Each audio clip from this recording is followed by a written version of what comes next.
आता पेट्रोलचा खर्च विसरा, घरी आणा इलेक्ट्रिक स्टायलिस्ट इलेक्ट्रिक गाडी। 100% भारतीय बनावटीची इलेक्ट्रिक्स ईव्ही इलेक्ट्रिक गाडी आता उपलब्ध। 5 वर्षांची वॉरंटी, आकर्षक कलर्स आणि स्पोर्ट्स डिझाइन। एकदा चार्ज करा आणि 100 ते 140 किलोमीटर पर्यंत रेंज। अत्याधुनिक सर्व्हिस सुविधा, लोन सुविधा सुद्धा उपलब्ध।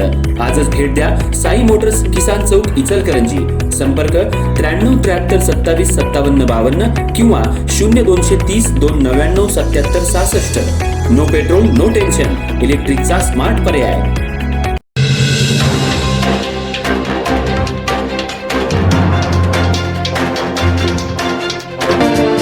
इचलकरंजी शहरात वेताळपेठ परिसरात अमर कोरवी याची निर्घृण हत्या करण्यात आली। पोलिसांनी 24 तासात 2 आरोपींना ताब्यात घेतले। यात सुरेश कोरवी, सूरज जाधव राहणार कोरोची या दोघांना पोलिसांनी न्यायालयात हजर केलं असता आज न्यायालयानं 5 दिवसांची पोलीस कोठडी सुनावली आहे। तसंच मयत अमर कोरवी याच्या संतप्त नातेवाईकांनी आरोपीच्या घरांची मोठ्या प्रमाणात तोडफोड केली आहे। सध्या वेताळपेठ परिसरात तणावाचं वातावरण आहे। पोलिसांनी मोठा बंदोबस्त ठेवला आहे।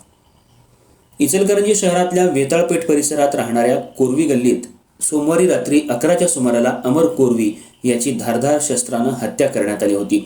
या हत्येचं कारण म्हणजे 2 कुटुंबातील वाद पूर्वीपासून होता। याचाच राग मनात धरून सुरेश कोरवी आणि सूरज जाधव यांनी अमर याच्यावर पाळत ठेवून सोमवारी रात्री त्याचा पाठलाग करून वेताळपेठ परिसरात असलेल्या कोरवी गल्लीच्या चौकात अमर याच्यावर धारदार शस्त्रानं वार करून त्याची निर्घृण हत्या करण्यात आली। तर हे 2 आरोपी फरार झाले होते। पोलिसांनी अवघ्या 24 तासात सुरेश कोरवी, सूरज जाधव यांना ताब्यात घेतले। आज या दोघांना न्यायालयात हजर केलं असता न्यायालयानं 5 दिवसांची पोलीस कोठडी सुनावली आहे। तर मयत अमर कोरवीच्या नातेवाईकांनी दोन्ही आरोपींच्या घरांची मोठ्या प्रमाणात तोडफोड केली। तसंच त्या ठिकाणी तणावाचं वातावरण पसरलंय। संतप्त नातेवाईकांनी घरामधील टीव्ही, फ्रीज आणि प्रापंचिक साहित्याची तोडफोड करून ते घराबाहेर आणून टाकले। याची माहिती पोलिसांना मिळताच घटनास्थळी गावभाग पोलिसांनी जाऊन नातेवाईकांना शांत राहण्याचं आवाहन केलं। त्यामुळे आरोपींच्या घराबाहेर सध्या पोलीस बंदोबस्त ठेवण्यात आला असून सध्या ही हत्या जुन्या वादातून झाल्याचं पोलीस तपासात निष्पन्न झालंय।